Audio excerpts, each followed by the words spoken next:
And ladies and gentlemen, your claim to fame host, Bud Collier!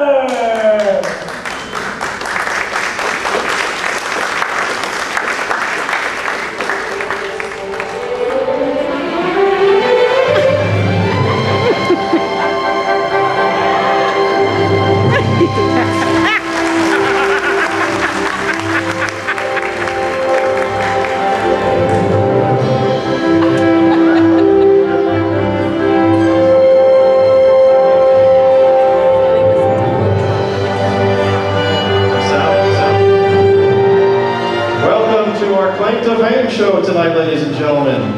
Our program is brought to you this evening by Polydent, the famous penetrating effervescing powder that cleans years off your talkers. And ladies and gentlemen, tonight we'll be having 3 independent groups of athletic challengers, and we have some prepared questions for them, which Maggie has passed out in the audience to select guests. Each group, only one of the 3 challengers is the real athlete. The other 2 are imposters. So it will be your charge, ladies and gentlemen, to determine who is telling the truth. Okay, may we have our first group, please, the Huskies. Welcome, the Huskies.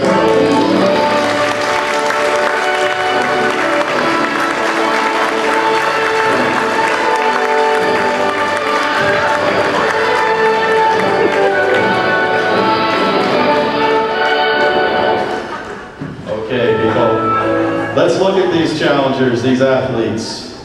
Remember, only one is the real deal. Challengers, what is your name, please? Okay, Barry Moyer, and he's a musher. Was a musher. Next challenger, please. My name is Larry Smith, and I was a musher. Very good. Next challenger, please. My name is Tom Boehm, and I was a musher. Okay, I have the affidavit and I will read it for you.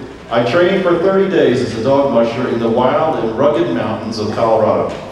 My work, in addition to taking customers for 12-mile treks in the snow, included keeping walkways shoveled during severe weather. Temperatures were often sub-zero, but the dogs and I loved it. Let's have our first question from the audience, please. Question number 1. Where's that question? Okay, let's get the mic over there, Maggie. And if you could ask that question of the challenger you select. Number 3. Number 3. Who won the Alaska Iditarod 4 times in her career? And also, how many dogs does a musher have? That was Susan Butcher, and she still trains dogs in Alaska, and there's usually 8 dogs in a team. Okay, question number 2. We have to be careful with time while we're using the bell. Number 2. Number 1, what qualities do you need to become a musher? And also, what does a musher say to get his or her dogs started? A musher must have endurance.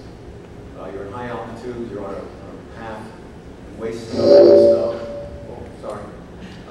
Also, you must have a lot of patience and training. And a musher, what I used to say, I used to call the dog's name. You can say go, or mush, or make a noise. Okay. Question number 3 for the Huskies. Who has 3? Yes, sir. This is for number 2. How does a dog musher control his dog team, and where did the word musher come from? Excellent question. The musher controls the dog team with voice commands. They're commands that the dogs have heard since they were pups. The word musher comes from the fact that you're driving a dog sled over snow. The dog's pulling a sled and the man on the back of the sled. The term mush comes from the French word. It's marchon or marcher, meaning to go or go. Okay, excellent answer. And now we have the wild card, a random question from the audience. You can have the mic, raise your hand, and ask any question you like of any one of the challengers. Do we have a volunteer? Excellent. For all officers or briefs? Repeat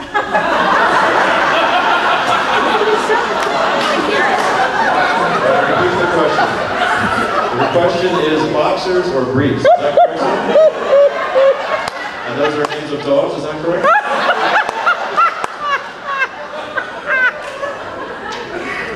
Long Johns.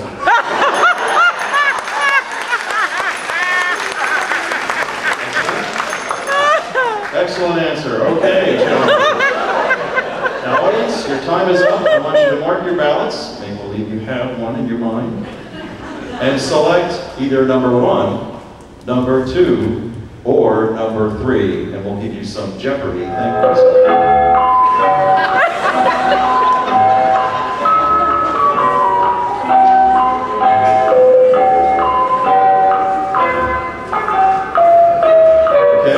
Selections.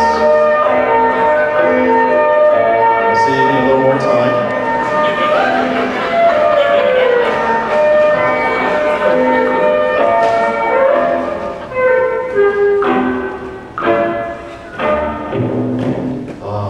There you go.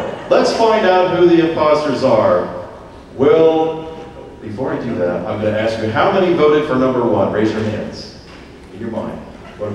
How many voted for number 2? Okay, number 2. And how many for number 3? You can't vote twice, sir. And please put his arm down. Very good. Okay, excellent mix. Well, let's find out who the real former Colorado dog musher is. Will you please step forward?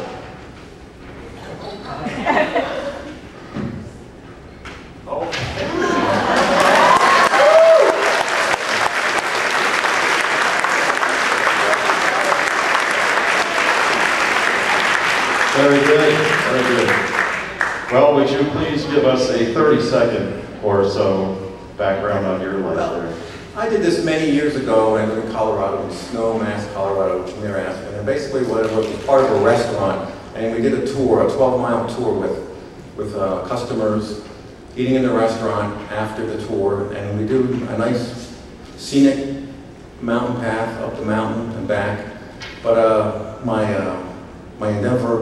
career ended abruptly because of, well, we had an accident on the way back the last time. The gentleman was training me to go over a bridge. Well, the dogs slid the folks off into the water, frozen pond. He took off after the dogs. I dove into the water to get the people. It was only 3 feet, but it was still frozen. And we drove through the ice, and we were at the 6-mile mark. So needless to say, we had 6 miles to go. I was frozen.